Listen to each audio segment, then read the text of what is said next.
The farmhouse was supposed to be empty. That's what the deed said. That's what the bank promised. That's what Wade Langston paid $500 to believe. Every cent he owned. But smoke was rising from the chimney. He sat on his horse at the property edge, staring at that thin gray ribbon curling into morning sky. 3 horses stood tied to the fence post. Laundry hung between the oak trees. A woman's voice called from behind the barn. Wade looked down at the paper in his hand. The ink was barely 3 days old. The seal was official. The signature was clear. This land belonged to him. So who the hell was living on it? Why did he feel writing down would change everything? The morning was cool and clear, the kind of morning that made promises feel possible. Wade had ridden through the night to reach here. His saddlebags held everything he owned in the world. A change of clothes, a tin cup, his father's pocket watch, and that deed. He'd spent 3 years drifting after Sarah died, 3 years of odd jobs and empty rooms. The farm was supposed to change all that. A fresh start, a place to belong. Somebody was already here. Wade urged his horse forward, slow and steady. His hand didn't move toward his gun, but he felt its weight on his hip. The West turned misunderstandings into graves. He'd learned that long ago. The closer he got, more signs of life appeared. A vegetable garden flourished near the house, rows of green pushing through dark soil. Chickens scratched at ground inside wire pens. Fresh wagon tracks marked the dirt path. This wasn't squatters passing through. This was a home. The front door opened before he reached the porch. A woman stepped out. Dark hair pulled back tight, hands resting on her hips. She was beautiful in the frontier way. Strong features, sun-weathered skin, eyes that had seen hard seasons. But her expression held no welcome. Behind her, 2 more women appeared. One was younger with red hair, catching morning light. Her hand rested near something in her belt. The other was youngest, blonde and quiet, watching Wade with careful blue eyes. 3 sisters. He could see the family resemblance clearly. You're on private property. The first woman's voice carried across the yard, unmistakable authority. Wade pulled his horse to a stop. 10 feet from the porch, he kept his hands visible, non-threatening. I think there's been some confusion. I bought this place from Frontier Bank 3 days ago. Got the papers right here. He reached slowly into his coat. The woman's eyes narrowed. Is that so? She stepped down from the porch. Her sisters flanked her like practice guards. Well, I'm Ruby Callahan. This here is my family's land. Has been for 20 years. Wade felt the first cold doubt. 20 years? His voice cracked slightly. The bank told me it was abandoned. Said the previous owners just up and left. Ruby stopped 10 feet from his horse, close enough to see fire in her eyes. The bank told you a lot of things, didn't they? Here's what they didn't tell you. We never left. We never sold. We sure as hell didn't abandon our home. The younger redhead whispered something to Ruby. The blonde kept her eyes locked on Wade, studying him like reading a book. Wade's mind raced through possibilities. He had spent every dollar he owned. The deed was legitimate. He had checked it twice at courthouse. But these women clearly believed they belonged here, and they didn't look like liars. Look, ladies. Wade kept his voice steady. I don't want any trouble, but I have a legal document here. Says this farm belongs to me now. Maybe we can sort this peaceful like. Ruby's laugh held no humor. Peaceful? You ride onto our land with paper. Expect us to just pack up and leave? She gestured toward the house. You see that garden? Those repairs on the roof? The new corral behind the barn? We've been living here, working this land, keeping it alive while bank sat empty.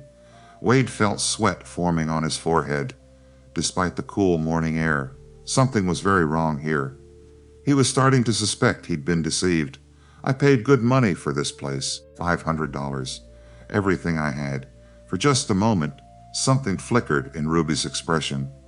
Not quite sympathy, but recognition, like she understood what it meant, having everything riding on one desperate hope. Then her jaw set hard again, because we've got papers too, stranger. And ours are a whole lot older. She pulled a folded document from her pocket, unfolded it with deliberate slowness, her eyes never leaving Wade's face. Paper was yellowed with age. its edges worn smooth from handling. She held it up for him to see. Even from horseback, Wade could see the seal. This here's the original deed to this property, signed over to our father, Thomas Callahan, in 1851. That makes it 24 years old. Mister, how old did you say yours was? Wade's stomach dropped hard. His deed was dated just 3 days ago. You couldn't sell property already owned by someone, unless... His thoughts raced to the bank manager, the nervous fidgeting. The way the man rushed through paperwork. Insisting on cash payment only, that's impossible, Wade said. But his voice lacked conviction. Frontier Bank wouldn't sell me stolen property. They're a legitimate business. The redhead stepped forward. Her eyes blazed with anger. Legitimate? She laughed bitterly.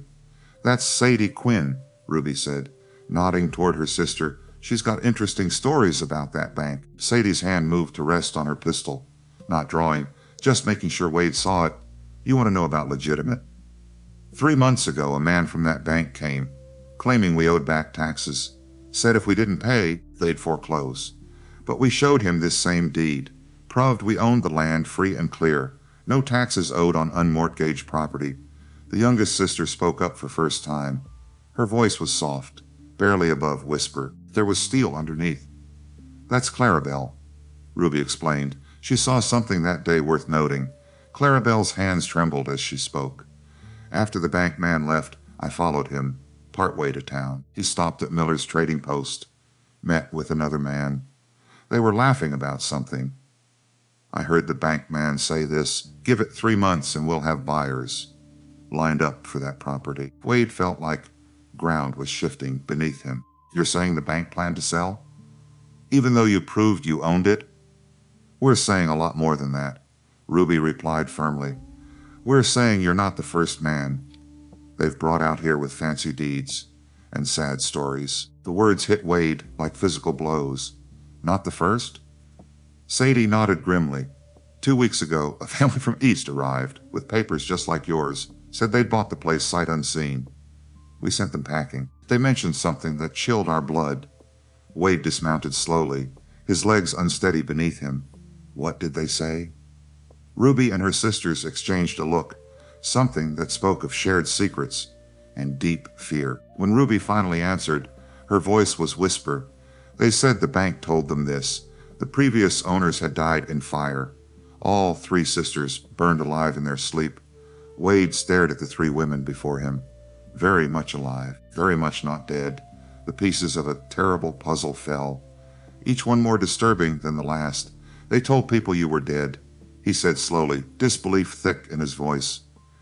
But here you are, living on your land, and they're selling it out from under you to anyone with cash. Ruby nodded grimly. Now you're starting to understand. Question is, what are you going to do? What? Ran a hand through his hair, trying to think clearly. I gave them everything I had. $500 for this place. If your deed is legitimate, I've been robbed. Just as much as you have. More than you think, Clarabelle said quietly. Show him, Sadie. Sadie disappeared into the house. She returned moments later with leather satchel. She pulled out several papers, spread them on the porch railing. These are copies of deeds we found, blowing around town after that windstorm last month. 5 different properties, all sold by Frontier Bank in the past 6 months, all to different buyers. Wade examined the documents carefully. The signatures looked identical, same flourishing handwriting on each deed. But properties described were scattered across counties, and dates of sale overlapped impossibly. They sold the Morrison Ranch to 3 families. In the same week, Sadie continued. The old Henderson place has been sold 5 times since spring. Same pattern everywhere. Cash only. No inspections. Buyers encouraged to take possession immediately. It's a confidence scheme, Wade realized, his anger building steadily. They're taking money from people like me, while stealing land from people like you. When the buyers show up and find occupants, what happens? Ruby's expression darkened noticeably. Folks turn around and leave. Rather than fight, they figure they got swindled badly, chalk it up to bad luck. The bank keeps their money, keeps the land, and starts the cycle over again. But some buyers just don't give up easy, Clarabelle added quietly. Some try to force us out. That's when things get dangerous. Wade felt sick to his stomach. How many people have they done this to? More than you'd think, Sadie replied. And it's getting worse every month. The bank's gotten bold lately, selling same properties over and over. They're making a fortune off lies and forged papers. A cloud of dust appeared on the horizon. A rider was approaching fast. Something about the urgency made Wade's stomach clench. Expecting company? He asked. Ruby followed his gaze and went pale. That's Jed Collins, rides for the bank. He only comes out here when trouble's brewing. The rider was close enough now to see, his face grim and determined. He pulled up hard in front of house, his horse lathered with sweat. Miss Callahan, Jed called out, not bothering to dismount. Bank manager needs to see you in town. Says it's about your property taxes. Ruby's hands clenched into fists. We don't owe any taxes, Jed. You know that. Jed's smile was cold and predatory. Hank says different. Says you got till sundown to pay up, or you forfeit the land. Wade stepped protectively between Jed and sisters, his hand instinctively moving toward gun belt. Something about the timing felt like trap. Funny thing about that, Wade said, his voice steady despite tension. I just bought this property from your bank 3 days ago. Seems strange they'd be collecting taxes on land they don't own anymore. Jed's confident expression faltered for just a moment, then recovered. You must be mistaken, friend. This here's Callahan property. Been delinquent on taxes for months. Is that so? Wade pulled his own bead from coat pocket. Then why does this paper say I own? Signed by your bank manager himself. The color drained from Jed's face. He stared at the document. Wade could see the man's mind racing, trying to figure out how to handle this. There's been some kind of error, Jed stammered. I'll need to take this up with Harrison at the bank. Ruby stepped forward with her original deed. While you're at it, ask Mr. Harrison this, how he can sell property already belonging to us. This deed's been in our family 24 years. Jed's horse stamped nervously, sensing the tension. The rider's eyes darted between Wade's gun and the three women, clearly calculating his odds. Look, I'm just following orders. The bank wants its money by sundown, or there will be consequences. What kind of consequences? Sadie demanded, her hand moving to rest on her pistol. The kind that happen when people don't pay, Jed replied, his voice taking menacing tone. Sheriff's been real understanding about property disputes, especially when it comes to squatters refusing to leave rightfully purchased land. Wade felt his anger boiling over completely. Squatters? These women have been living here 20 years, and I've got papers saying that I bought this fair and square. Seems to me your bank's been playing fast and loose with the truth. Jed's hand moved toward his gun, but Wade was faster, not drawing, just shifting his stance in a way that made intentions clear. The message was received. I'd think real careful about your next move, Wade said quietly, because right now you're outnumbered 4-1, and we've all got legitimate grievances against your employer. Clarabelle spoke up unexpectedly, her soft voice cutting through the tension. Jed, you've known us since we were children. You really think we'd squat on someone's land? For a moment, uncertainty flickered across Jed's features, but it was quickly replaced by something harder, more desperate. I got my orders, he said finally. And if you don't have that tax money, by sundown, the sheriff's coming out here with papers to clear you off this property. All of you. He wheeled his horse around, spurred it toward town, leaving a cloud of dust and threats hanging in the air. Wade watched him disappear over the ridge, his mind already working on their next move. How much are they claiming you owe? Ruby's answer made his blood run cold. $200 by tonight. $200. Wade stared at the horizon where Jed disappeared. That was nearly half of what he'd paid, money no longer possessed. We don't have that kind of cash, Ruby said flatly, reading his thoughts. Never have. We grow our food, make our clothes, trade what we can in town, but $200 might as well be two. Sadie kicked at the dirt with her boot. Even if we did have it, paying would prove their fake claim is real. Next month they'd want more. Wade nodded grimly. And they'd keep bleeding you dry. Until you had nothing left to give, then they'd take the land anyway. He paused, studying the three women, who had become his unexpected allies. How well do you know the people in town? Well enough, Clarabelle answered. Most folks have been decent to us over the years. But when it comes to going against bank, she trailed off with a shrug. The bank holds mortgages on half the businesses, Ruby explained. People are scared to cross them. And Sheriff Morrison owes his job to backing. In last year's election, Wade felt the walls closing in around them. Something about this whole situation still bothered. Jed seemed awfully nervous when I showed him my deed, like he wasn't expecting me to be here. What are you thinking? Sadie asked. I'm thinking maybe we can use that nervousness against them. Wade untied his horse and swung into saddle. I'm thinking we need to understand exactly what we're up against before we make our move. By looking at what they've already done, Wade said, those deeds you showed me, the pattern of sales, there has to be more to this than just stealing a few properties. Clarabelle's eyes lit up, like she'd been waiting for someone to ask. The right question. There is more, she said quietly. A lot more weight here. She disappeared into the house. Ruby and Sadie exchanged a look. Something passed between them, some silent communication Wade couldn't quite read. Our sister's smarter than people give her credit, Ruby said. Folks see a quiet young woman and think, she's simple, but Clarabelle notices things, remembers things. She's been watching the bank for months, Sadie added, ever since they first tried to claim we owed. Clarabelle emerged carrying a thick ledger, the kind merchants used to track accounts. She set it carefully on the porch railing and opened it. Page after page of careful handwriting. Names, dates, nouns, purported descriptions. I started keeping records, Clarabelle explained. Her voice was stronger now, more confident. Every time I went to town, I'd listen, watch, write down what I saw. At first, it was just curiosity, but then I started to see a pattern. Wade leaned in to examine the ledger. His eyes widened as he scanned entries. This is incredible, he breathed. The ledger was a masterwork of detective work. Clarabelle had documented every suspicious land sale in the territory for the past 6 months. She'd tracked which properties were sold, to whom, for how much. She'd noted when multiple sales occurred for the same land.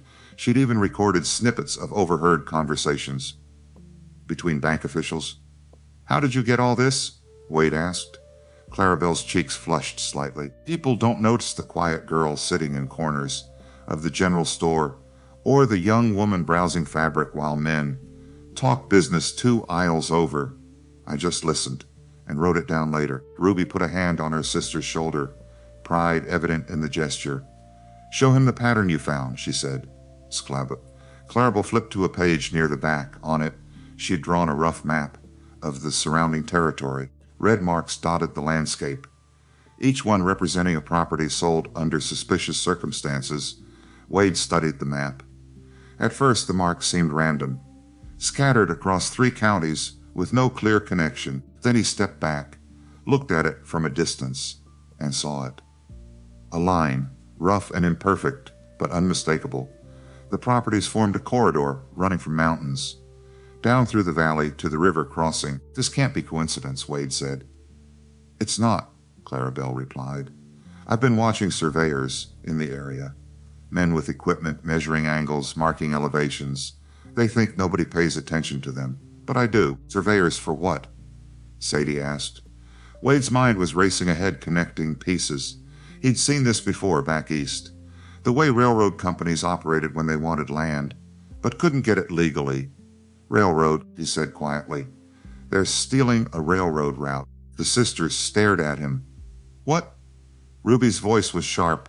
Wade pointed to the line of properties. On Clarabelle's map, look at this corridor. It's the perfect route for a rail line. Gentle grades through the mountain pass, flat valley floor, access to the river for freight transfer. If I was planning to build a railroad through this territory, this is exactly the route I'd choose. He looked up at the 3 women. You can't just take people's land for a railroad, not without congressional approval for eminent domain. And that takes years, costs money, involves investigations. So they're doing it another way. Sadie said, her voice hard with anger. They're doing it quietly, Wade confirmed. Doc create false claims on the properties, force out the owners through fraud or intimidation, then sell the land cheap to whoever's backing this scheme. By the time anyone realizes what happened, a railroad's already being built. Ruby's face had gone pale. Our land is right in the middle of that corridor. It's more than that, Clarabelle said quietly. She turned to another page in her ledger. I think our land might be the key to the whole route. Look. She had drawn a detailed map of just their property. It sat at a natural choke point where valley narrowed. Any railroad coming through would have to cross Callahan land. There was no way around it without adding miles of expensive track and difficult engineering. They can't build without your property, Wade realized. That's why they've been so aggressive. That's why they're trying everything to force you. How long have you known this? Ruby asked her sister. Clarabelle's voice was small. About a month. I wasn't sure at first. Didn't want to worry you without proof. But then I found something else. She reached into her apron pocket and pulled out a folded piece of paper. It was different from the deeds, finer quality. Official letterhead.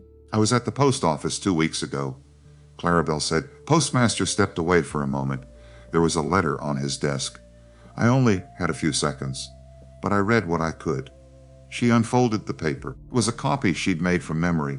The letterhead read, Continental Railroad Development Company, Chicago, Illinois. The letter was addressed to J. Kessler, Land Acquisition, Frontier Bank. Wade read the contents, his anger building, with each line. The letter confirmed the purchase of acquired properties along the Southern Valley route and requested an update on remaining obstacles to clear title transfer. It mentioned alternative methods of persuasion if legal channels proved unsuccessful, and it promised a bonus payment of $5,000 upon successful acquisition of the Callahan property, parcel 347. $5,000. Sadie breathed. For our land alone. No wonder they're desperate, Ruby said. Wade looked at the three sisters, at the ledger full of careful detective work, at the copied letter, at the map showing a conspiracy that stretched across 3 counties. This is bigger than a few stolen farms, he said. This is a systematic scheme to defraud dozens of families and steal land for private railroad. People behind this have money. Cunnings. And they're not going to stop just because we figured out their plan. So what do we do? Sadie asked, her hand resting on her gun, ready for a fight. Wade thought about it. They had evidence. Good evidence. But they were 4 people against what appeared to be a well-funded criminal operation backed by a railroad company in Chicago. We need help, he said finally. Real help. The kind that has authority to stand up to a bank and a railroad company. The territorial marshal, Ruby said, Davidson. He's supposed to be honest. Supposed to be, Sadie countered. But can we trust him? Wood looked at the deed in his hand, at the evidence spread before them, at the sun moving across the sky, marking the hours until Jed's deadline. We don't have much choice, he said. But first, we need to make sure this evidence doesn't disappear, because if they know what you have, he didn't finish the sentence. He didn't need to. Ruby understood. They'll come for us, she said quietly, not with papers and legal threats. They'll come to make sure we can't talk. The weight of that realization settled over them. Like a shroud, Clarabelle carefully closed her ledger. Her hands were shaking now. The courage that had driven her detective work was giving way to fear. I'm scared, she whispered. Ruby pulled her close. We all are, honey. But we're together, and we're not giving up. Wade felt something shift in his chest. These women had been alone in this fight for months, watching their backs, documenting crimes, facing down threats, all while trying to maintain some semblance of normal life. He'd come here looking for a home, for a fresh start. Maybe he'd found something better, something worth fighting for. We stick together, he said. The words felt like a vow. All of us, we get this evidence to Marshal Davidson. We expose what they've done. And we make sure they can't hurt anyone else. Ruby met his eyes, reaching for something. Maybe sincerity, maybe strength. Whatever she saw, she seemed to find it. All right, she said. We trust you, Wade Langston. Don't make us regret it." "I won't," he promised. They moved inside the house. It seemed safer than standing exposed in yard. Wade tied his horse to fence post and followed the sisters through front door. The interior was simple but well-kept handmade furniture, clean swept floors. The smell of bread from morning's baking still hung in the air. On the mantel above the fireplace sat tintype photograph of a man with 3 young girls, Thomas Callahan and his daughters. Wade studied the picture while Ruby put coffee on to boil. "That was taken in 1863, she said quietly, 2 years before he died." "I'm sorry," Wade said, and he meant it. Ruby nodded. She didn't say anything else. Some losses went too deep for words. Sadie spread Clarabelle's ledger out on kitchen table. She was checking entries, cross-referencing dates. Her jaw was set hard with anger. "They've been at this for at least 8 months," she said. "Maybe longer," before Clara started keeping records. Clarabelle poured coffee into 4 tin cups.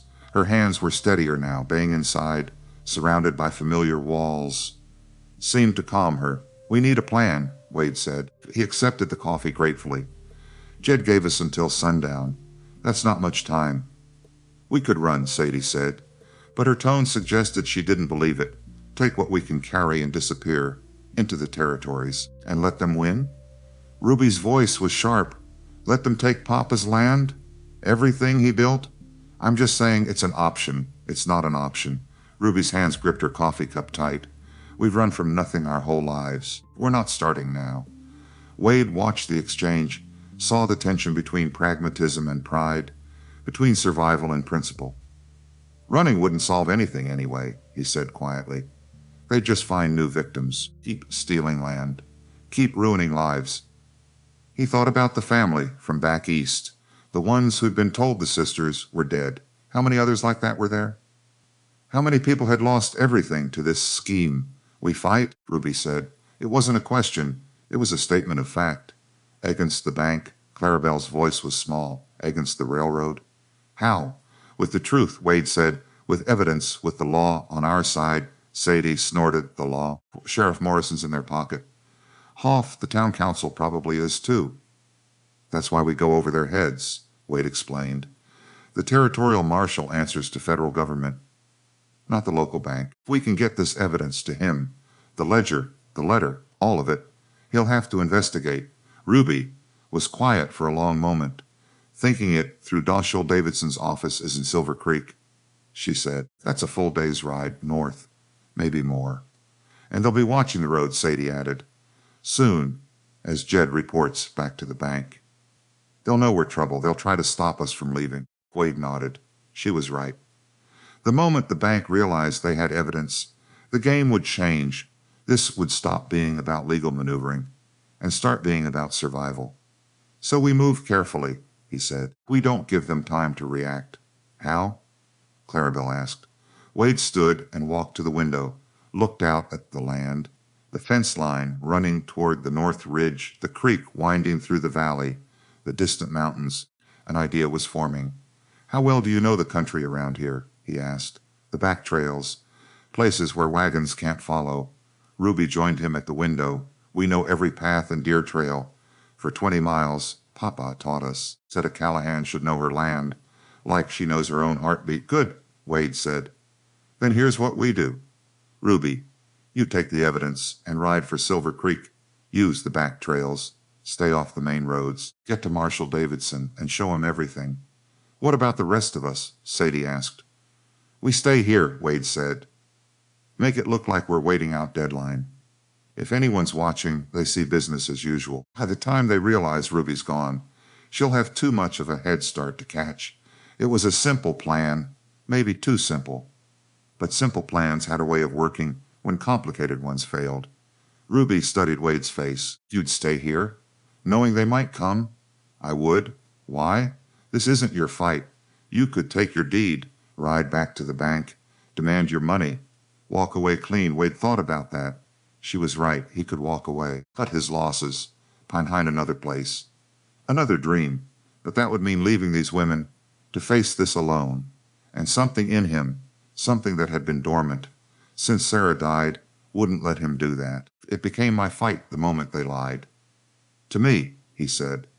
And if there's one thing I learned from my wife, it's that you don't abandon people when they need. The words hung in the air between them. Ruby's expression softened just slightly. Tell us about her, she said quietly. Your wife. Wade hadn't talked about Sarah in a long time.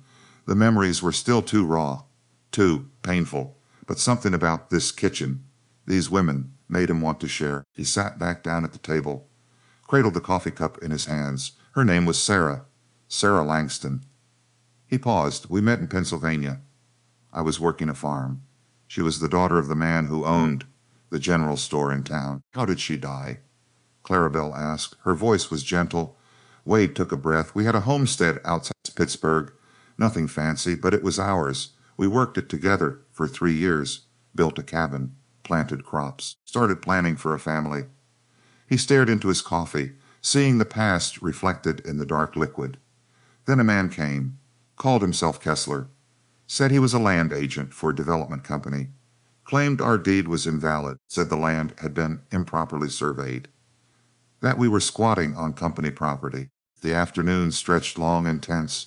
Wade, Sadie, and Clarabelle moved through motions of normal farm life, feeding chickens, checking fence lines, hauling water from the creek, but every action was calculated, every movement designed to look ordinary from distance because they knew someone was watching.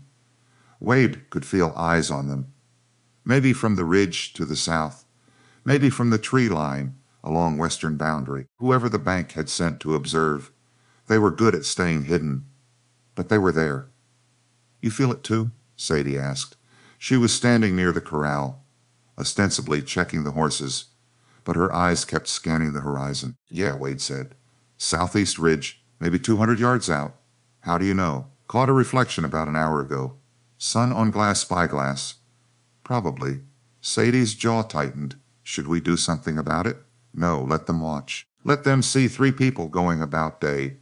They'll report back that we're not running, not preparing, just waiting for the deadline like fools. We are fools, Sadie muttered. Ruby's gone.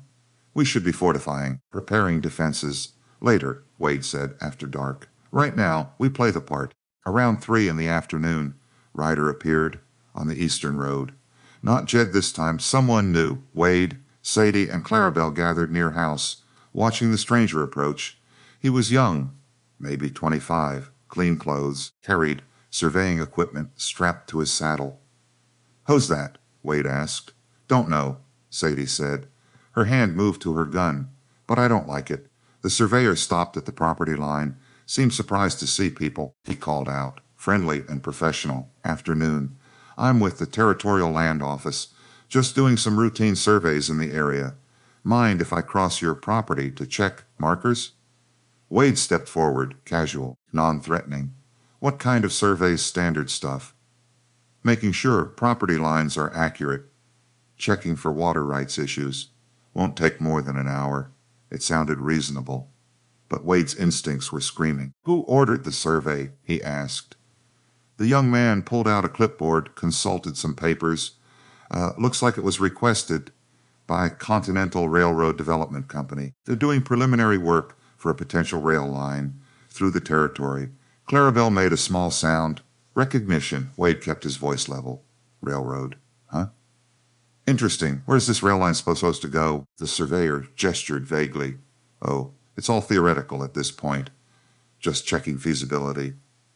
Looking at grades, water access, that sort of thing. Probably won't amount to anything. But the way he said it, the slight nervousness in his voice, Wade knew he was lying, or at least lying about the probably part. Tell you what, Wade said. Why don't you show me your route? I'm curious where it might run.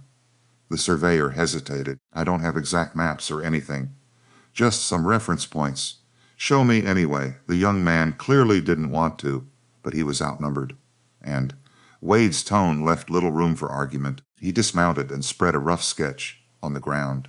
Wade, Sadie, and Clarabelle gathered around.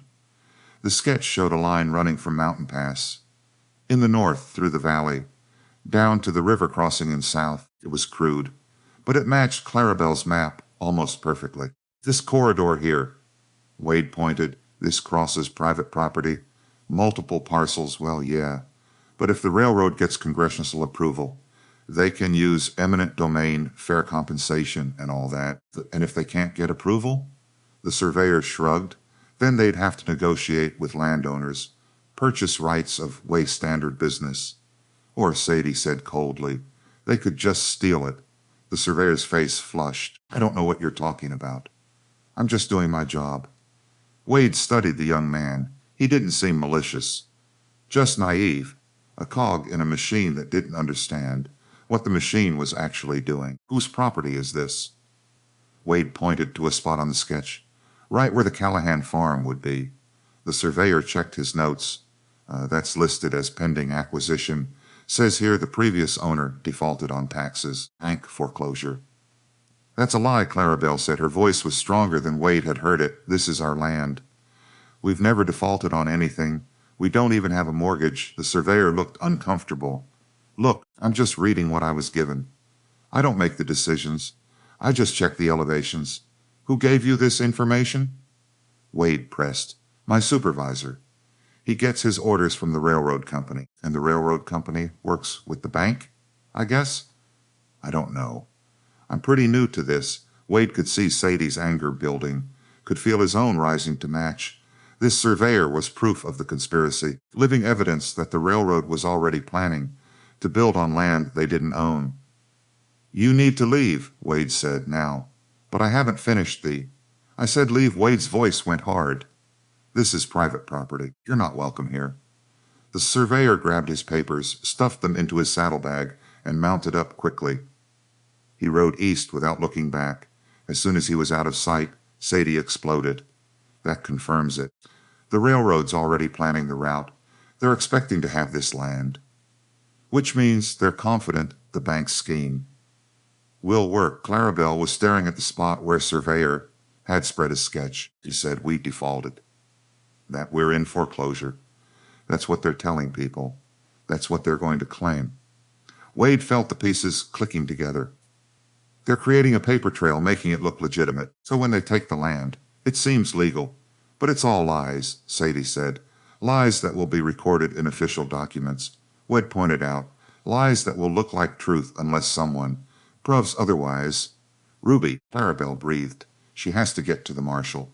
If she doesn't, she didn't finish. She didn't need to. If Ruby didn't reach the marshal, the lies would become the official record. And the Callahan sisters would be written out of their own history. Wade insisted they scout the perimeter before nightfall.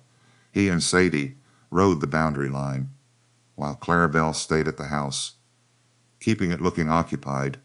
The watcher on the southeast ridge was still there. Wade could see him now. A man with a spyglass, sitting patient as stone, probably reporting everything he saw back. To bank, we could take him, Sadie said, her hand on her rifle. One shot. And then what? They'd know we're onto them. They'd move up their timeline. Come at us before we're ready. We're never going to be ready for what's coming. She was probably right. But Wade had to try. They completed the circuit and returned to house. The sun was getting low. Maybe 2 hours until full dark. Inside, Clarabelle had prepared a simple meal, beans and cornbread. They ate in silence, each lost in their own thoughts. Wade kept thinking about the surveyor, about the casual way he'd marked Callahan property as pending acquisition, like it was already a done deal, like the sisters had already lost. It made him angry, the kind of cold, focused anger that clarified thinking rather than clouding it. We need to talk about tonight, he said, setting down his plate. Sadie nodded. They'll come after the deadline, probably full dark. 6 men, maybe more. How do you know 6? Clarabelle asked. That's how many horses were at the bank. This morning, plus the sheriff, plus whoever else they've hired since then. So we're outnumbered, Wade said. 2 to 1 at best. 3 to 1 if they bring more, Sadie corrected. Can we defend the house? Clarabelle asked. Wade had been thinking about that. The farmhouse was solid, good walls, small windows. Only 2 doors, it could be defended. But defense meant siege, meant being trapped, and eventually a siege would end badly. For the defenders, we could, he said carefully, but I don't think we should. Why not? Because they have numbers and time. We don't. If they surround us, we're finished. We need mobility. Opposite. So what do you suggest? Sadie asked. Wade walked to the window, looked out at the land, the barn, the corral, the creek running along the northern boundary. An idea was forming.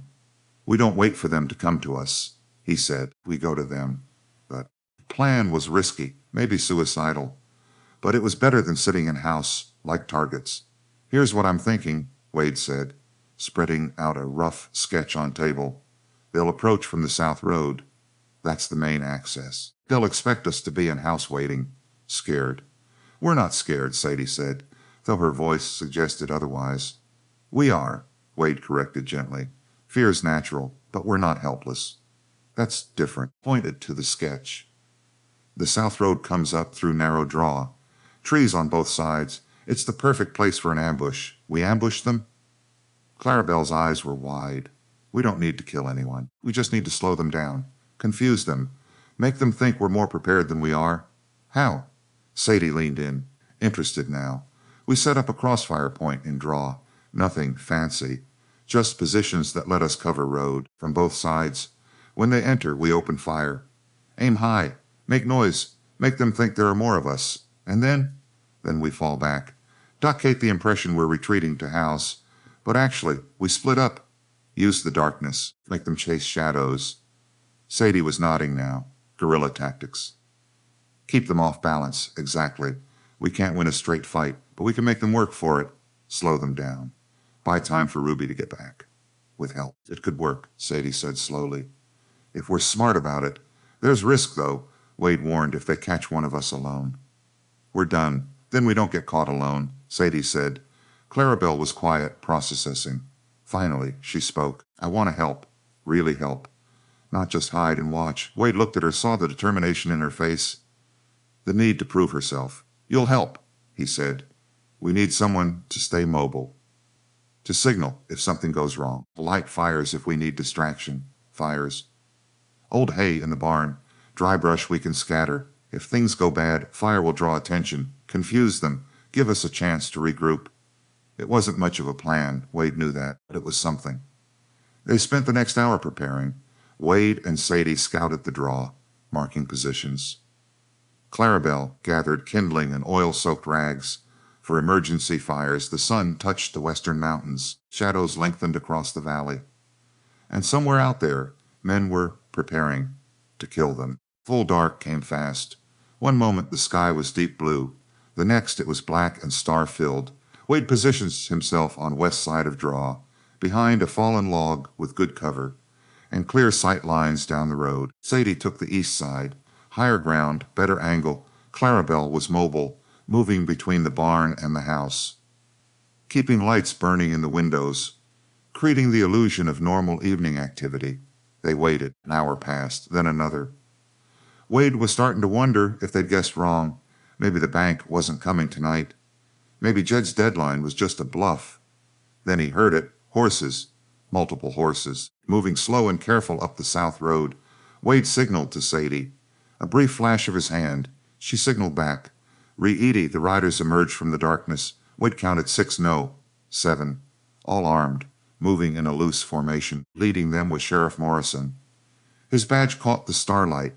Behind him, Wade recognized Jed Collins, looking uncomfortable but committed. The other 5 were strangers, hired guns, the kind of men who did ugly work for good money. They were 50 yards from the draw when one of the hired guns pulled up short.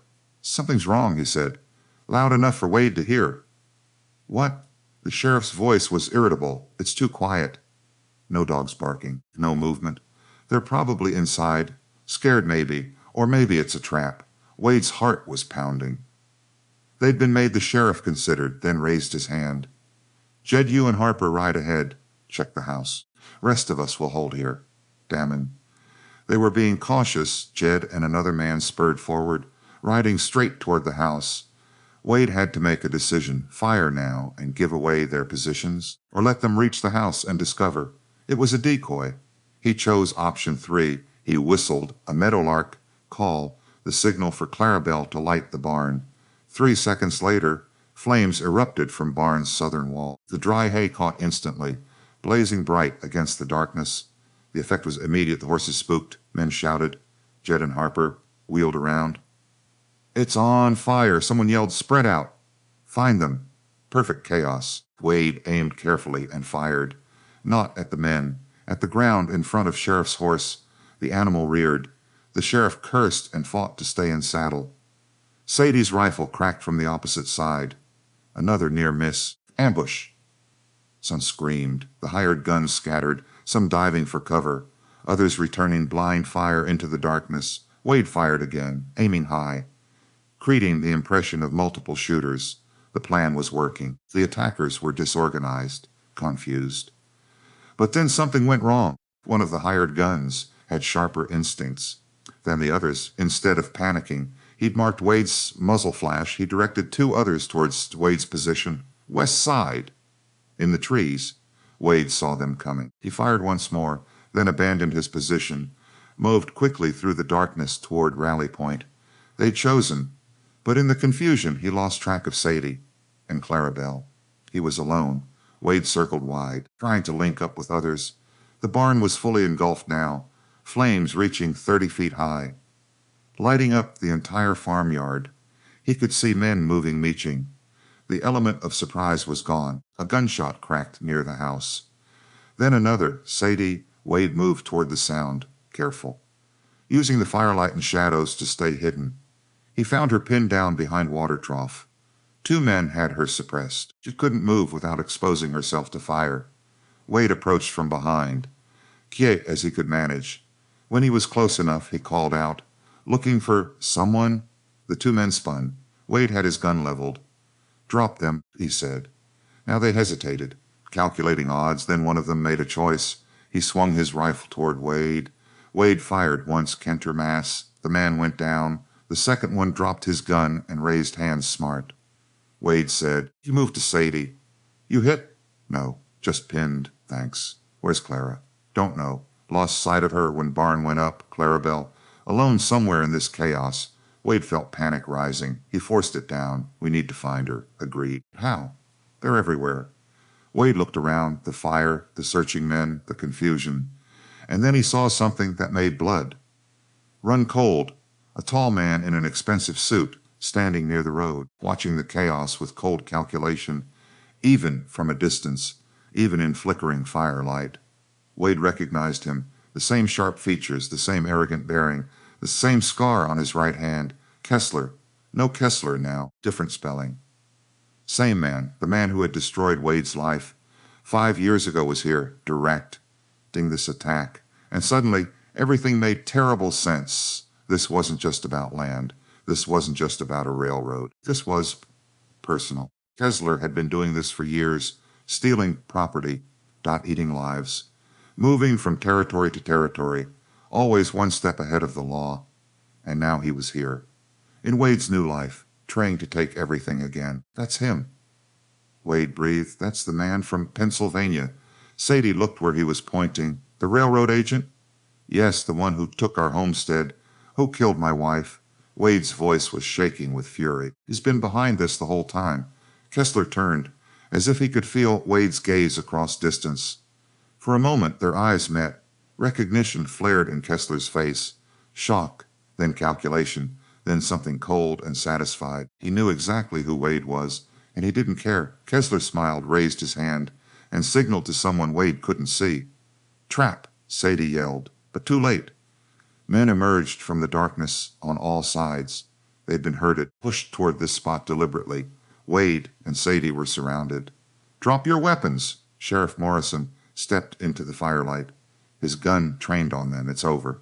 Wade's mind raced, looking for exits, finding none. Then Clarabelle's voice cut through the night, young and strong and furious. "Nobody move!" Everyone turned. Clarabelle stood on the porch of burning barn, flames roaring behind her. In her hands she held the oilskin pouch with all the evidence. "And a lit match!" "Clarabelle, no!" Ruby's voice. Wade's heart leaped. Ruby was back. "But how? When?" Clarabelle ignored her sister, addressed the men. "This pouch has everything, bank records, letters from the railroad, Nem's dates, proof of fraud and murder." Her voice was steady. "I dropped this match. It all burns. You'll have nothing to hide behind." "She's bluffing," one of the hired guns said. "Am I?" Clarabelle held the match closer. You want to test that theory?" Sheriff Morrison looked uncertain. He glanced at Kessler. The tall man stepped forward. Smooth as oil. "Miss Callahan, is it? Let's be reasonable. If that evidence is your only leverage, burn it, and you have nothing. Keep it, and we can negotiate." "Negotiate?"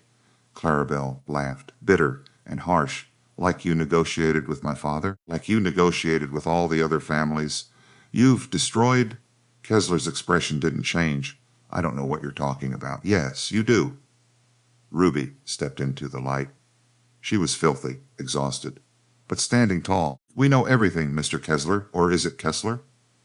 The railroad company in Chicago, the land scheme, the murders." She pulled something from her coat. "A telegram. Don Scholl Davidson sends his regards. He's 3 hours behind me, coming with federal agents and arrest warrants." "You're lying," Kessler said, but his voice lacked conviction. The confidence he'd worn like armor was cracking now. "Am I?" Ruby used his own words against him. "You want to test that theory?" She held the telegram up higher. The paper caught the firelight. For the first time, Kessler looked uncertain.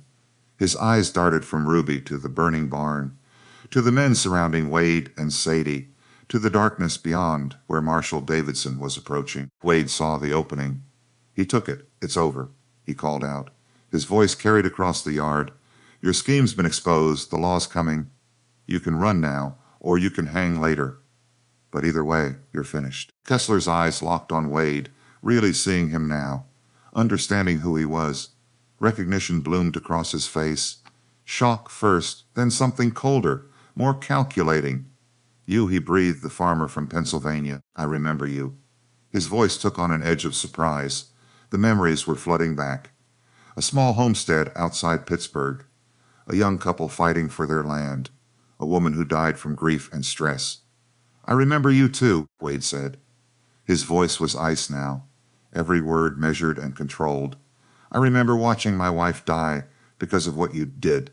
I remember losing everything we built together. I remember promising her I'd find justice someday. I remember your face every single night for 5 years. And yet here you are," Kessler said, his composure returning slightly. "Alive, still fighting, apparently learned nothing about how the world really works." Kessler smiled. That cold, cruel smile Wade remembered from 5 years ago.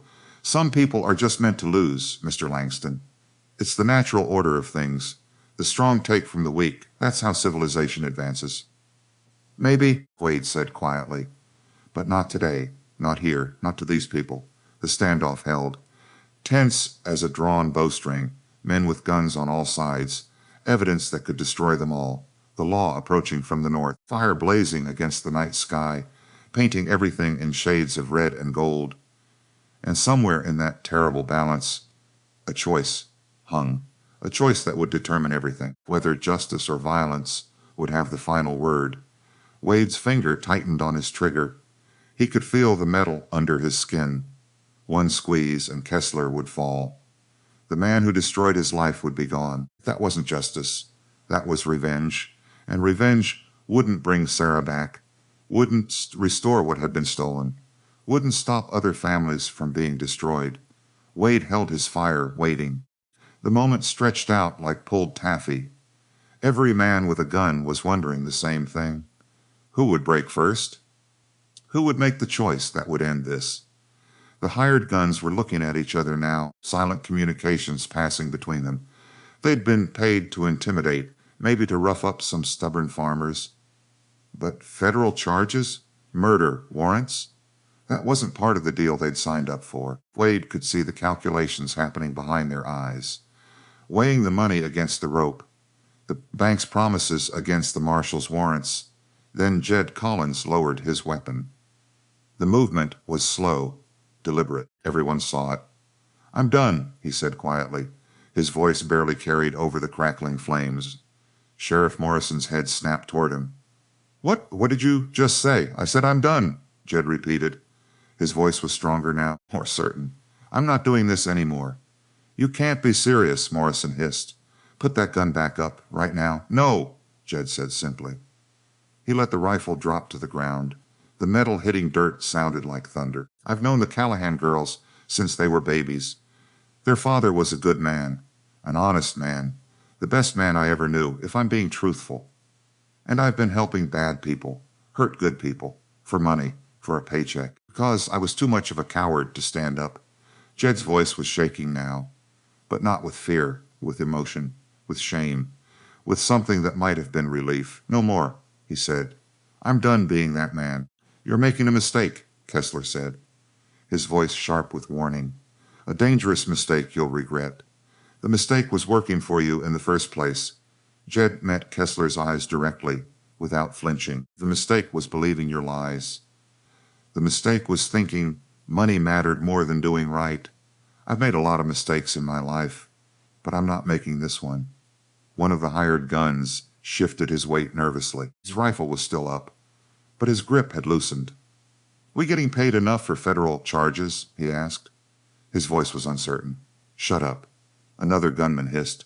Just shut your mouth and hold position. But the seed was planted, doubt spreading through the group, like rot through timber, like poison through water. Wade seized the moment, pressed the advantage. Don Davidson is coming with federal agents, he called out. His voice rang clear across the burning farmyard. They've got warrants for fraud, for conspiracy, for murder. Anyone standing with Kessler when they arrive hangs with him. That's the law. That's justice. Anyone who walks away now? Anyone who drops their gun and steps aside? Maybe there's a different outcome for you. Maybe there's a chance to make this right. Sheriff Morrison's gun wavered. Wade could see the sweat on the man's face.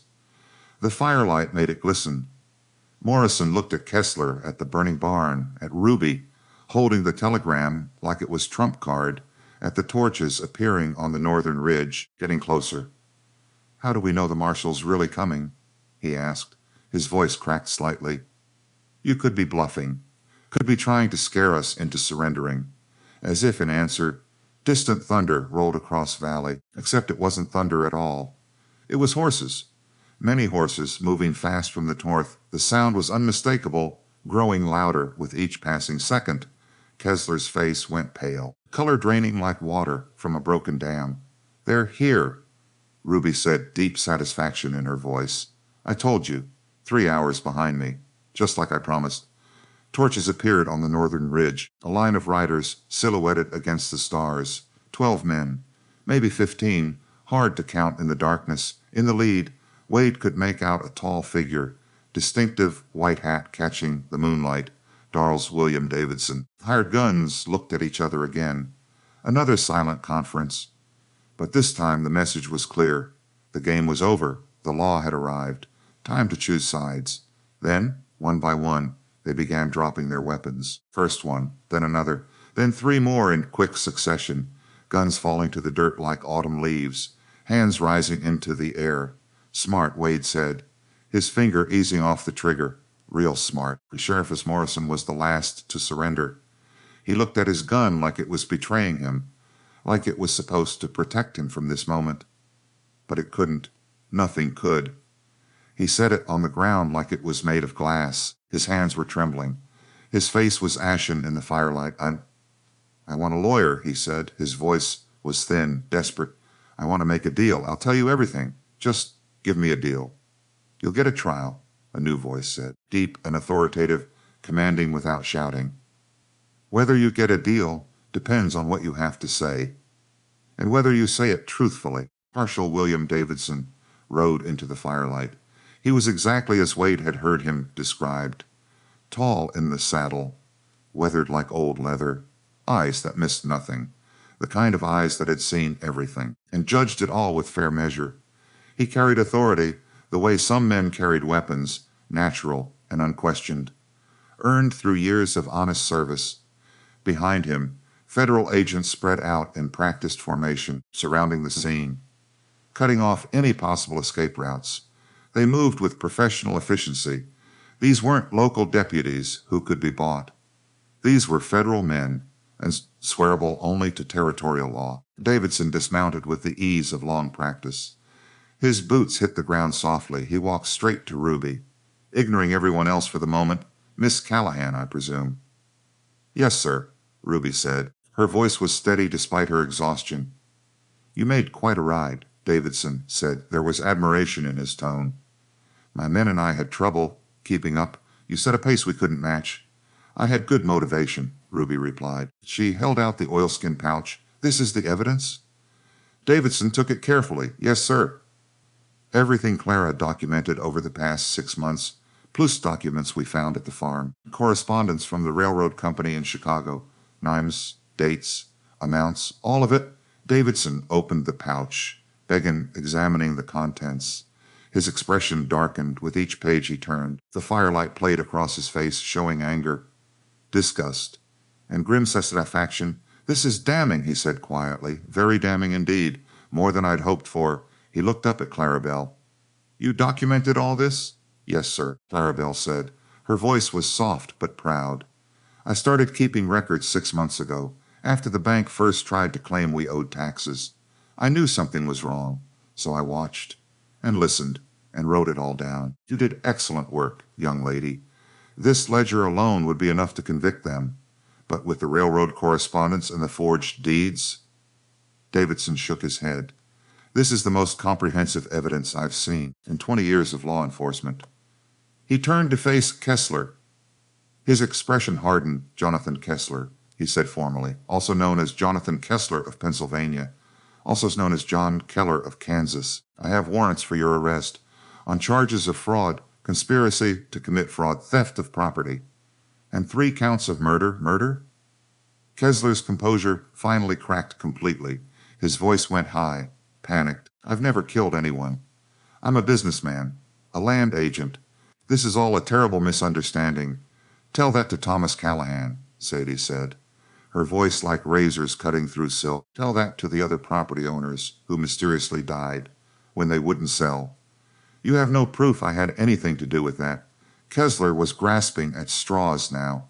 Those were accidents, tragedies, but not my doing. We have plenty of proof. Davidson interrupted. His voice was iron. Miss Ruby here brought me your documents, but I've been investigating you for 8 months, building a case, tracking your movements. I know about the land scheme in Pennsylvania. I know about the families you destroyed in Kansas. I know about the railroad conspiracy here. I know about the bribes paid to local officials. He stepped closer to Kessler, close enough that they were nearly face to face. And I know about the claim jumpers you hired to kill Thomas Callahan 10 years ago. One of them survived. He's been in my custody for 3 weeks, singing like a canary in exchange for leniency.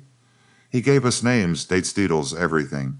Kessler's face went from pale to gray, the color of old ash. You're finished, Davidson said, civil and final, as absolute as death. Federal agents moved in swiftly.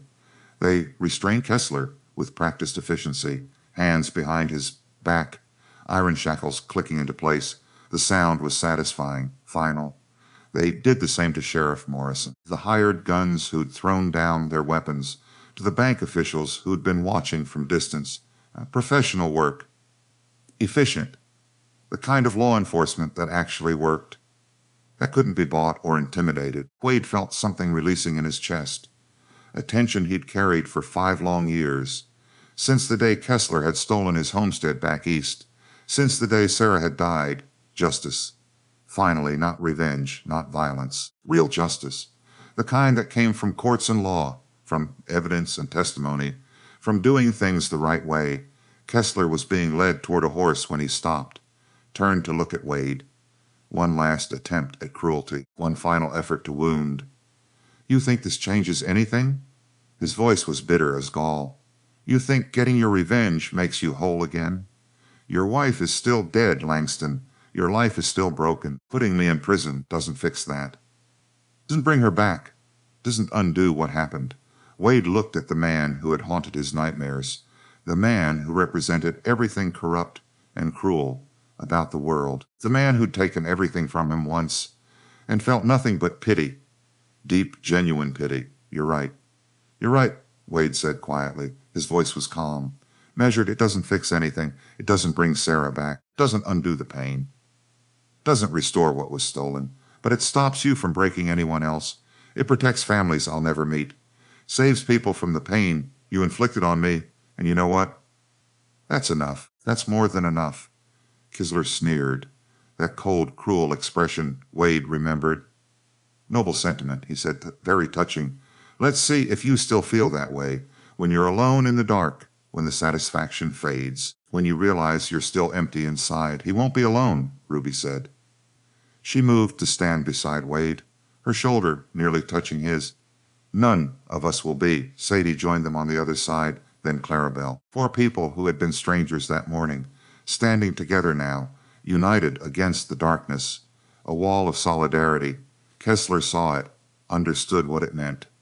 His sneer faded, replaced by something that might have been envy, or regret, or just the emptiness of a man who'd spent his life, taking from others, and ended up with nothing. Take him away, Davidson ordered. His voice held no sympathy. As the agents led Kessler toward the waiting horses, the man stumbled once, caught himself, kept walking. He didn't look back. Wade watched him go, felt the chapter closing, not with triumph, just with quiet satisfaction, the kind that comes from doing something right, even when it's hard, especially when it's hard. Thank you, he said to Ruby, turning to face her, for making that ride tonight, for getting help, for believing this could work. Thank you for staying, she replied. Her eyes were bright in the firelight. For protecting my sisters, for standing with us when you could have walked away. They're pretty good at protecting themselves, Wade observed, a small smile on his face. Ruby smiled back, small but genuine. Yeah, she said. They are behind them. Federal agents were organizing the prisoners, securing them for the long ride to territorial prison. The fire from the barn was dying down. Just embers now, glowing red in the darkness. The worst was over. The danger had passed. They'd survive. The fire had burned itself out by the time. The last of the prisoners were secured. The barn was gone, just smoldering ruins and ash. A heap of blackened timber, but the house still stood. The land was still theirs, and they were alive. Clarabelle stood looking at the wreckage, tears running down her soot-stained face. Papa built that barn, she said, her voice breaking. It was the first thing he built when we arrived. Before the house even. She said the animals needed shelter first. That's the kind of man he was. Ruby put an arm around her youngest sister, drew her close. I know, honey. I know it hurts. They burned it. Just like they tried to burn everything else. Everything Papa built. Everything we worked for. No, Sadie said firmly. She joined them.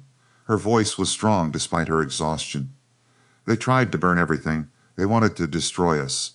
But we're still here. The house is still here. The land is still here. Papa's legacy is still here. We can rebuild a barn. It won't be the same, Clarabelle whispered. No, Sadie agreed.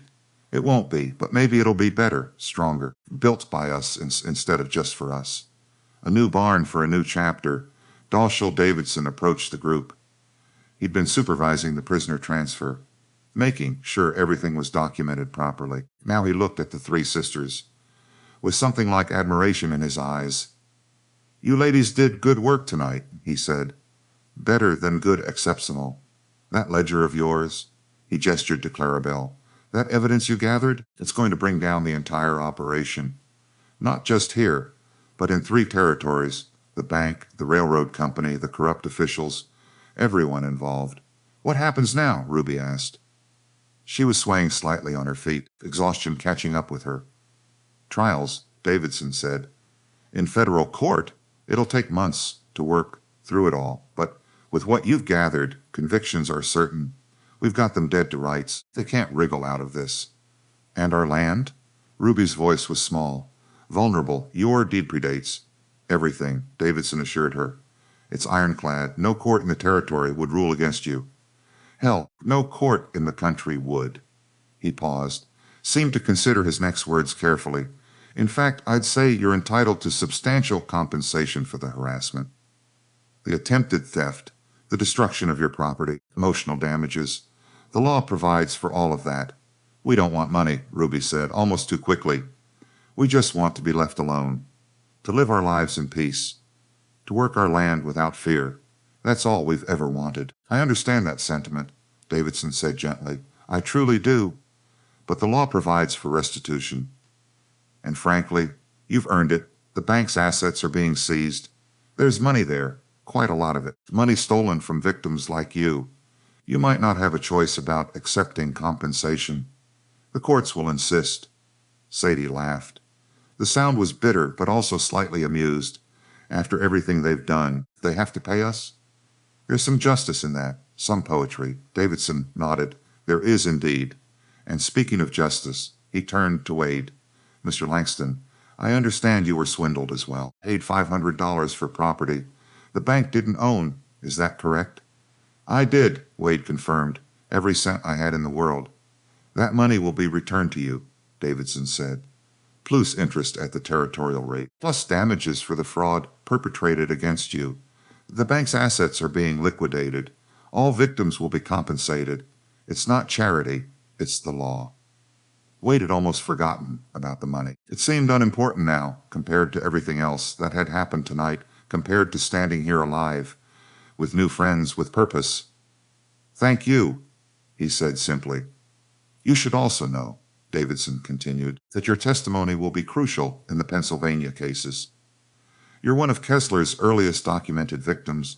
Your story establishes his pattern of behavior. Shows this wasn't just one mistake, a systematic approach to fraud. Would you be willing to testify in federal court?"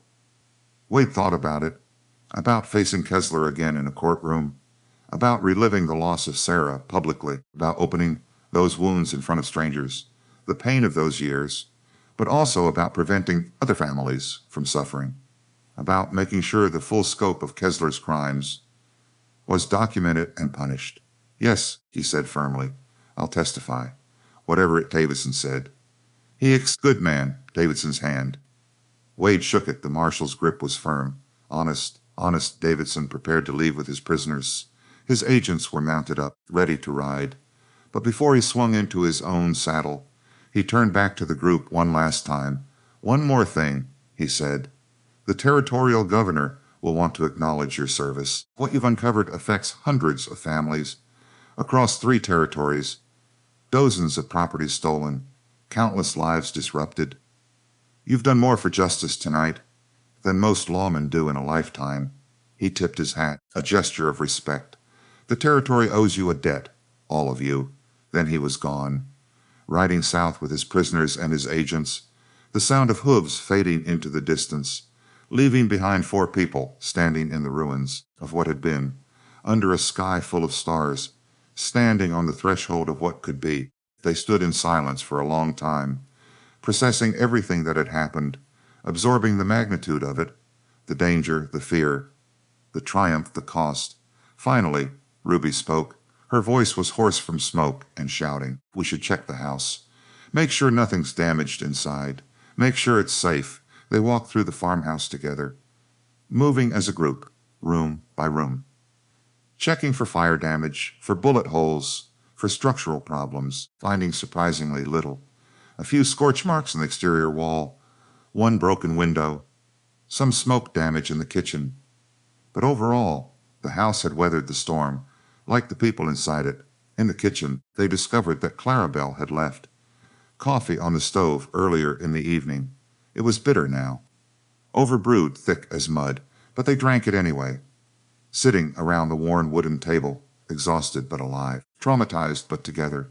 "I can't believe it's over," Clarabelle said, her hands wrapped around the tin cup, seeking warmth. "It's not over," Sadie corrected gently. "There'll be trials, questions from lawyers, probably reporters once word gets out. People wanting to hear the story, make us into heroes. But the immediate threat is over," Ruby said. "And that's what matters right now. Kessler's in custody. The bank's finished. The scheme is exposed. We're safe. Nay, for now," Sadie added, but her voice was softer than usual. "For now is enough," Ruby said firmly. "For now is more than we had yesterday." Wade sipped his terrible coffee, looked at the 3 women around the table, at Ruby's quiet strength even in exhaustion, at Sadie's fierce protectiveness barely contained, at Clarabelle's unexpected courage shining through her fear.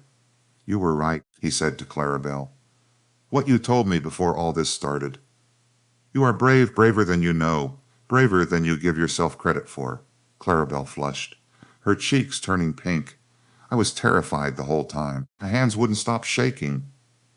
I thought I might throw up. That's what makes it brave, Wade explained. Being scared and doing it anyway. Courage isn't the absence of fear. It's acting despite the fear. She was amazing, Sadie said.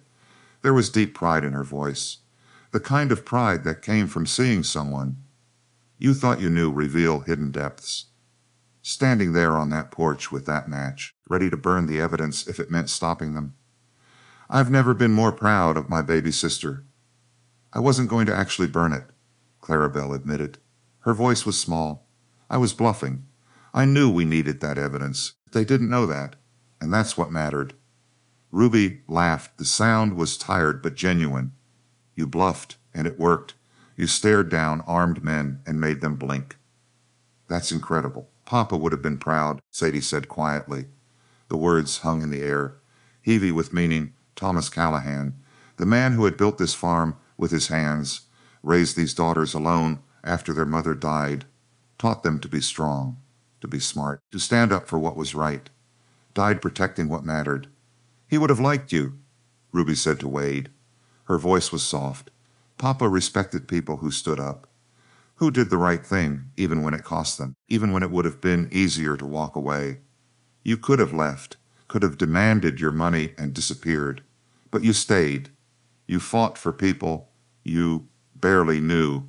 That would have mattered to him. I wish I could have met him, Wade said honestly. From everything you've said, he sounded like a good man. A man worth knowing. Me too, Ruby said. I think you would have been friends. They sat in comfortable silence after that, the kind of silence that only comes after shared danger, victory, the kind of silence that speaks of trust and understanding and the beginning of something deeper.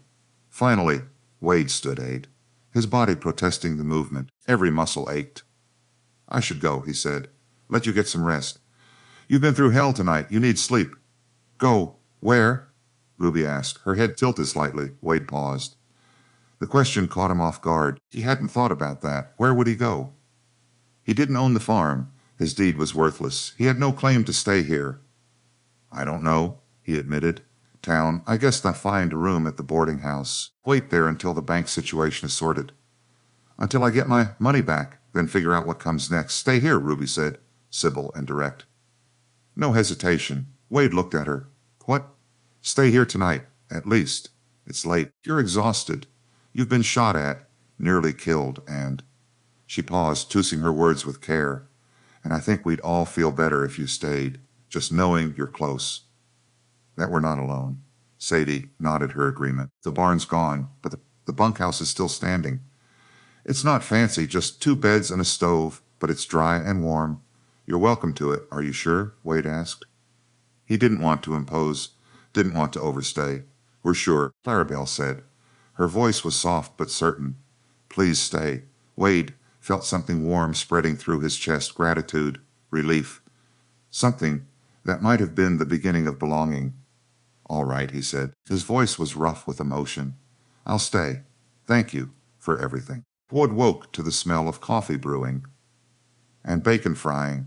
For a moment he was disoriented, didn't know where he was. Then the memories flooded back.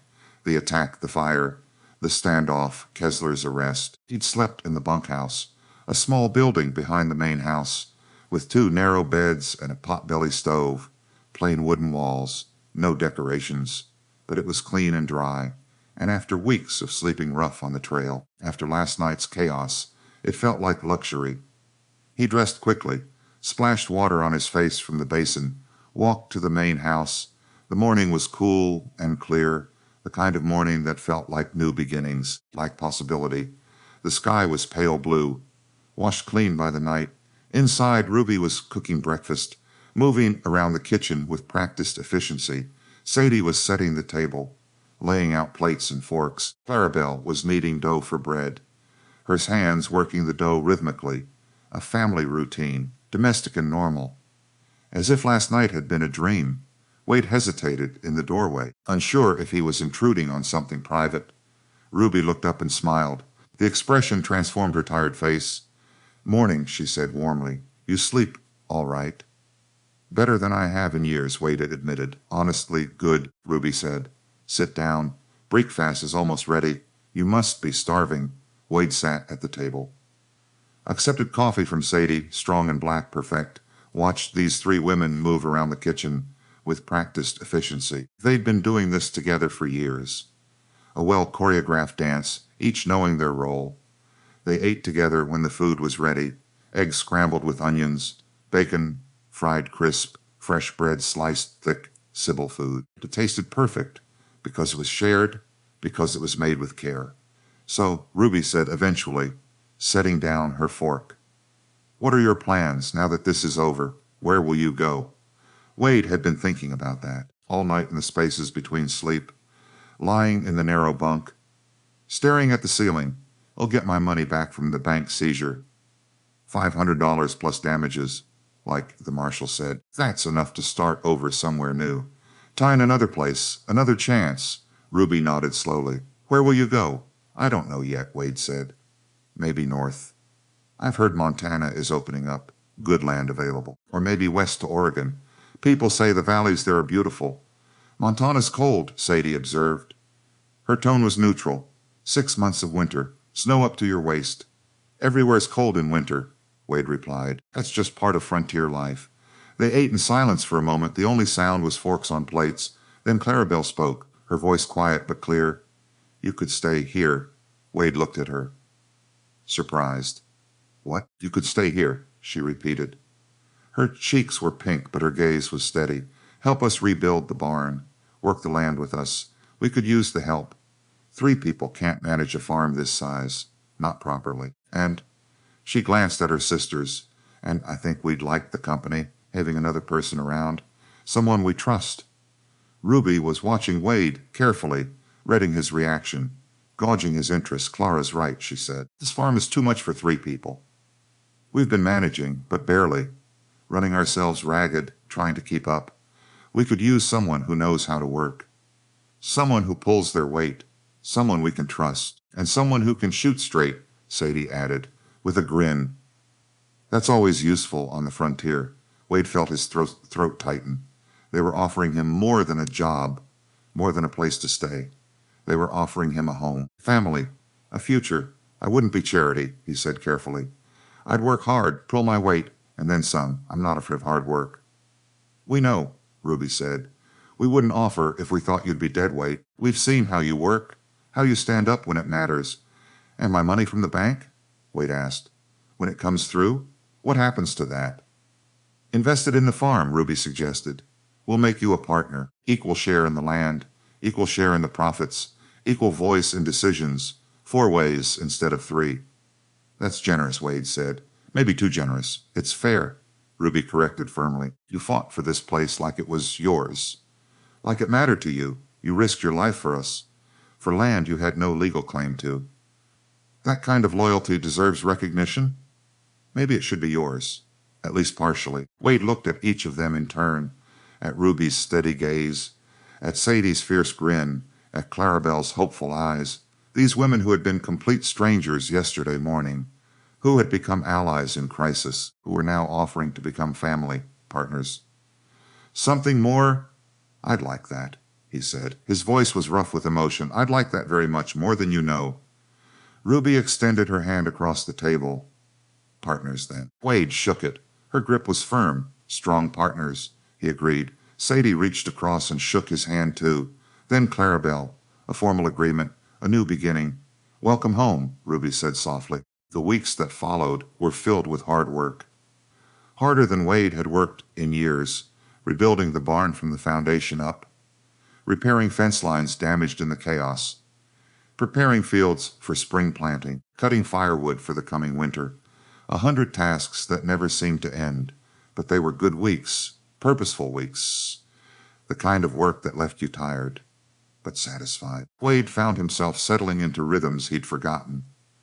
The satisfaction of physical labor, seeing tangible results from your efforts, the comfort of daily routine, knowing what each day would bring, the pleasure of shared meals at day's end, and evening conversations on the porch, watching the sun set over the valley. News from town filtered out to them slowly, carried by Henry Miller on his supply runs. The bank had been shuttered permanently, its assets seized by federal authorities. The building stood empty now. a monument to greed and corruption. The owners were in territorial prison, awaiting trial. Several prominent citizens had been implicated, town council members, business owners, people thought to be respectable, all revealed as part of the conspiracy. People are starting to realize how deep it went, Henry reported one afternoon. How many were involved, either actively or by looking the other way? It's shaken the whole community, made folks question everything they thought they knew. What about the victims? Ruby asked. The other families who lost land? Are they getting justice too? Marshall's working on that. Henry said he's got a team sorting through the bank records trained to separate legitimate transactions from fraudulent ones. It's slow work, but everyone's getting their property back, or compensation if the land was already sold. Davidson's being thorough, making sure it's done right. Good, Sadie said firmly. About damn time. Henry hesitated then, shifted his weight. There's something else, he said. His voice was careful. People in town have been talking about you four, about what you did. What do you mean? Clarabelle asked. They're saying you're heroes, Henry explained, that you exposed the conspiracy, saved dozens of families from ruin, that you stood up when everyone else was too scared. Ruby shifted uncomfortably. We just protected our land. Did what anyone would do, maybe, Henry said. But you did more than that. You documented everything. You brought in the law. You risked your lives. Because of you, a lot of families are getting justice, getting their lives back. That matters to people. He paused again. People want to thank you properly. There's talk of a town gathering, maybe a dedication ceremony, recognizing what you did. That's not necessary, Ruby said quickly. We don't need recognition. We just want to live our lives. Maybe not, Henry said gently. But people need it. They need to acknowledge what was done to them. They need to acknowledge what you did to stop it. It's part of the healing process for the whole community. Wade understood what Henry was saying. It wasn't about glory or praise. It was about community healing, about a town reclaiming its integrity, about people coming together to say, this was wrong, but we're making it right. We'll think about it, Ruby said finally. After Henry left, they sat on the porch, the new boards still smelling of fresh-cut pine, watching the sun set over the valley, painting the sky in shades of orange and gold. Do you think we should go? Clarabelle asked. To the town gathering? If they have one? Ruby was quiet for a long moment, thinking it through. I think Pop would say yes, she said finally. He always believed in community, people coming together, in forgiveness and second chances, even after what they did to him. Sadie's voice was hard. Even after 10 years of treating us like outcasts, like we were dangerous? Especially then, Ruby said firmly, because that's what forgiveness means, giving people a chance to do better. To make amends, to grow. Sadie looked like she wanted to argue. Her jaw was set, but she held her tongue, nodded slowly. Wade watched the sisters navigate the old wounds, the scars that ran deep, the hurts that didn't heal easily.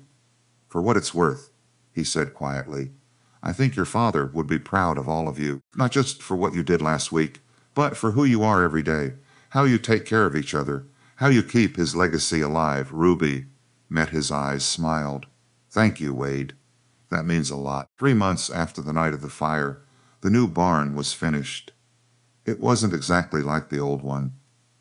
Wade had designed it with modern improvements. Better ventilation to keep the animals healthy. More storage for hay and equipment. A hayloft that could double as sleeping space if they ever needed to shelter someone. But it was solid, built to last generations. A monument to survival and renewal. They stood together looking at it, 4 people who had become a family. It's beautiful, Clarabelle said, her eyes shining. It's functional, Sadie corrected. But there was affection in her voice, pride. It's ours, Ruby said simply, and that was what mattered most. That evening, they hosted the town gathering, not in town where the bank still stood empty, but here at the farm, on the land they'd fought to keep. Dozens of families came, bringing food and music and gratitude, bringing their children to run in the yard, bringing their stories of how they'd been affected by the conspiracy. Eleanor Patterson was there, the store owner who'd avoided them for years. She approached Ruby with tears streaming down her face. "I'm sorry," she said, her voice breaking. "For all the years I believed the lies, for treating you like you were dangerous, like there was something wrong with you, for not speaking up when your father died, for being a coward." Ruby took her hands gently. "It's all right, Eleanor. You spoke up when it mattered. That's what counts. You found your courage. I should have been braver sooner," Eleanor said. "Should have questioned the rumors. Should have stood with you." "We're all braver now," Ruby said firmly. "That's what we learned from all this. That courage can grow, that it's never too late." People came forward one by one throughout the evening, sharing their stories, Hal's, apologizing for their silence, thanking the four of them for standing up, for exposing the truth, for making things right. Healing, who stood to the side for much of it, watching, marveling at the resilience of the human spirit, the capacity for redemption and growth, the way communities could come together after being torn apart. Ruby found him there as the sun set. "You all right?" she asked.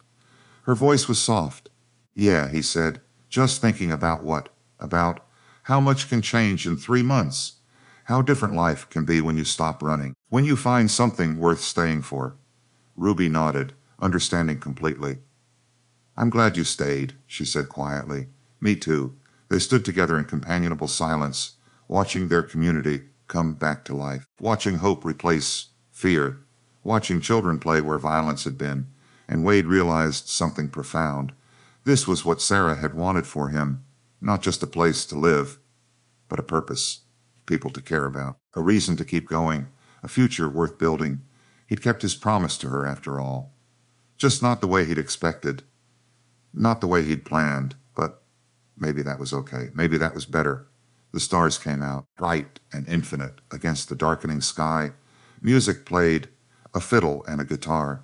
People danced in the yard, their shadows long in the lamplight. Children ran laughing through the grass, chasing fireflies, playing games. And four people who had been alone found themselves surrounded by family, not the family they were born to, but the family they'd chosen, the family they'd become through fire and fear. And standing together, in the morning there would be work, fences to mend, crops to plant, animals to tend, a future to build one day at a time. But tonight there was only this: community, longing, peace. Wade stood on the porch of the farmhouse, looking out at the land that was now his too, feeling the weight of the past finally lifting. Not disappearing, never disappearing, but becoming bearable, becoming part of who he was instead of all. Sarah would have liked it here, he thought, would have loved these people, this place, this life. And maybe, somewhere beyond the stars, she was glad he'd finally found his way home.